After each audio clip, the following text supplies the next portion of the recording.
और एक बहुत ही महत्वपूर्ण विषय है, कांग्रेस की तरफ से बहुत महत्वपूर्ण है, लेकिन जिनके खिलाफ हम ये उठा रहे हैं उनके लिए शायद ये रोजमर्रा का काम है, वो है भ्रष्टाचार। कर्नाटक में हमने एक स्लोगन दिया था 40% कमीशन वाली सरकार, और उसी तरह का एक घोटाला मध्य प्रदेश में सामने आया है, और वो भी महाकाल के मंदिर में। उज्जैन का जो महाकाल का मंदिर है, जिसकी बहुत पुराणों वाली मान्यता है, बहुत बड़ा तीर्थ स्थल है, और उज्जैन का महाकालेश्वर मंदिर 12 ज्योतिर्लिंगों में से एक है, और बहुत धार्मिक भावना के साथ लोग वहाँ दर्शन करने जाते हैं, और वैसे नहीं भी जाते तो भी वो एक जुड़ाव है धार्मिक भावना का। अगर वहाँ पे कोई भ्रष्टाचार होता है तो शायद उस दिल में पीड़ा होती है।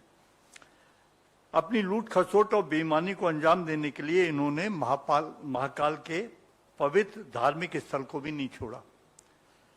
शायद धर्म के नाम पर की गई इससे बड़ी लूट नहीं हो सकती। आप कितनी बेईमानी कर रहे हैं, कितनी बार आपके घोटाले पकड़े जाते हैं। पूरा चुनाव कर्नाटक का 40% कमीशन वाली सरकार के नाम पे लड़ा गया। ये तो 100% बेईमानी वाली सरकार के अंतर्गत ये सारा घोटाला हुआ है, जिसके कुछ बिंदु मैं आपके सामने अभी आगे रखना चाहता हूं। हम हमेशा कहते हैं कि प्रशासन चलाते हैं, लेकिन उसमें भी इनकी नीयत साफ नहीं होती। कहीं 40% तो कहीं 50% कमीशन की सरकारों के नाम से जाने जाते हैं। धर्म के नाम पर की गई यह लूट, लोकायुक्त के द्वारा जब कुछ अफसरों को चिन्हित किया गया तो पूरी सरकार उनको बचाने में लग गई और उस इंक्वायरी को बंद कर दिया। उनके खिलाफ कोई कार्रवाई नहीं हुई।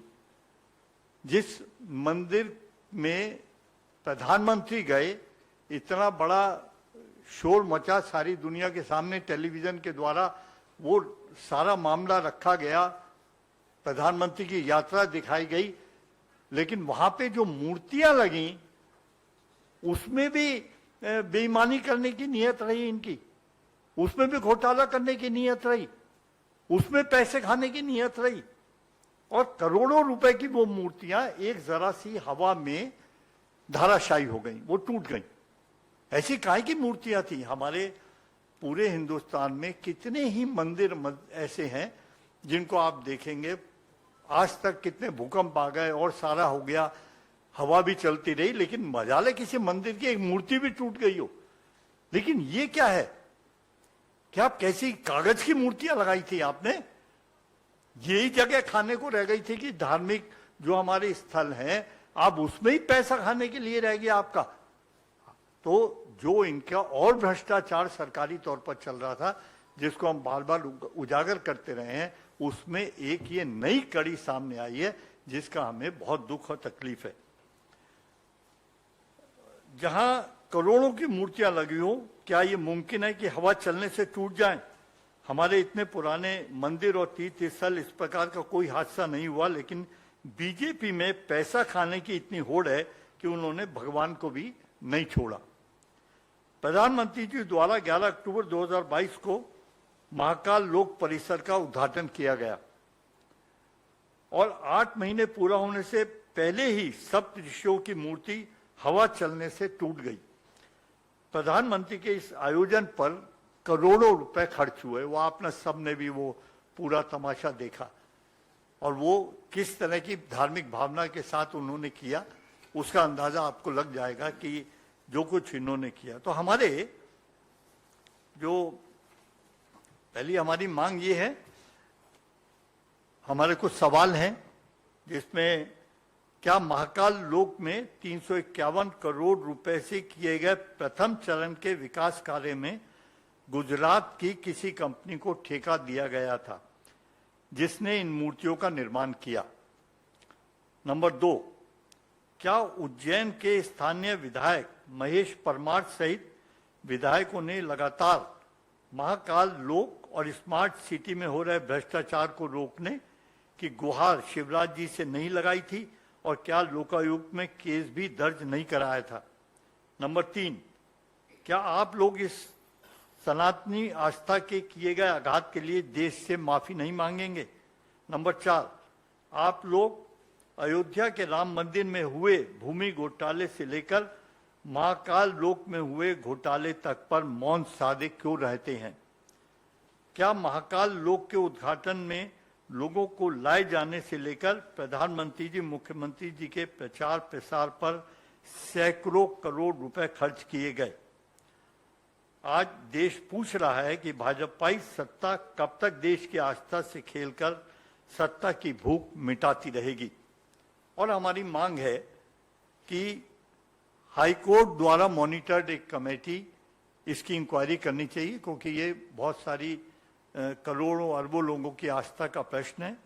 और हम ये संकल्प लेते हैं कि हमारी सरकार जब मध्य प्रदेश में आएगी तो हम देश के बेहतरीन शिल्पकारों से, और जो ग्रेनाइट पत्थर है या और जो अलग शिल्पकारों का के जो साधन से जो पत्थर बनाए जाते हैं और तराशे जाते हैं, उनकी मूर्तियां हम इस मंदिर में पूरी आस्था के साथ लगाएंगे। आप कुछ कहना चाहेंगे? जी कुछ कहेंगे प्लीज।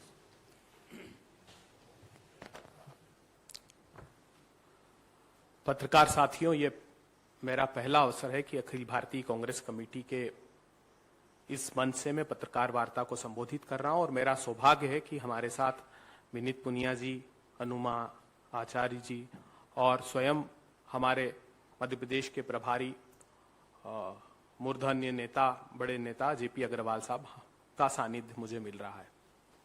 जेपी अग्रवाल साहब ने जो अलौकिक वर्णन महाकाल का किया है, तो कहा जाता है आकाशे तारका लिंगम, पाताले हाटकेश्वरम, मृत्यु लोके महाकालम। सभी हमारे जितने ज्योतिर्लिंग हैं उनको हम नमस्ते करते हैं, लेकिन जो सबसे बड़ी महिमा है वो इन सारे 12 ज्योतिर्लिंग में जितने देवस्थान हैं उसमें सनातन संस्कृति में सबसे बड़ी महिमा महाकाल की है। आदि अनादि अनंत अखंड अछेद अभेद सुभेद कहावे, अलख अगोचर रूप महेश को जोगी जति मुनि जान न पावे। आदि अनादि भगवान शंकर महेश जो साक्षात महाकाल में विराजमान है। प्रधानमंत्री जी, दुख इस बात का हुआ कि ये भीषणतम भ्रष्टाचार इस अलौकिक सत्ता के खिलाफ आपने किया, और ये जो श्रद्धा आपकी है ये सिर्फ श्रेय की है, आध्यात्मिक ध्येय की नहीं है, ये साफ प्रतीत होता है। प्रधानमंत्री जी, आपने जब इसका उद्घाटन किया था प्रधानमंत्री जी 11 अक्टूबर 2022 को, तब इसका अलौकिक वर्णन किया था। मगर आज दुर्भाग्य है कि जब इतना भीषणतम भ्रष्टाचार देश के सामने आया, जब हमारे सप्त ऋषियों की मूर्तियां शत विक्षत अवस्था में पड़ी है और वो चीख चीख कर उसका अवरुद्ध विकास आपको पुकार रहा है प्रधानमंत्री जी कि इसका संज्ञान लीजिए, तब आपकी चिड़िया एक ट्वीट करने तक को तैयार नहीं है। दुखद बात यह है कि सदन में और सदन के बाहर कांग्रेस पार्टी के विधायकों ने मुखरता से इस बात को रेखांकित किया कि हम सब लोगों की सामूहिक जिम्मेदारी है, कम से कम हम देवस्थानों को तो छोड़ दें, वहां पर कम से कम हम सामूहिकता के साथ एक स्वर में कहें कि गलत नहीं होना चाहिए। तब सदन में मध्य प्रदेश के मुख्यमंत्री ने कहा, विधायकों ने मुझे बताया कि उन्होंने कहा कि आप महाकाल की आस्था पर आघात कर रहे हैं, लेकिन आज मुख्यमंत्री जी इससे बड़ा कुठाराघात और आघात नहीं हो सकता जो किया गया है। महाकाल की अलौकिकता के साथ, उस देवस्थान के साथ जो कुछ भी हुआ है वो दुर्भाग्यपूर्ण है। और हम लोगों ने सरकार में आते ही, जब मुख्यमंत्री कमलनाथ जी बने, तब हमने ये तय किया था, सबसे पहला जो कदम हमारा था वो 12,000 मंदिर जो शासकीय संधारित थे उसके लिए हम एक कानून लेकर आए थे। हम कानून लेकर आए थे उनके संधारण का।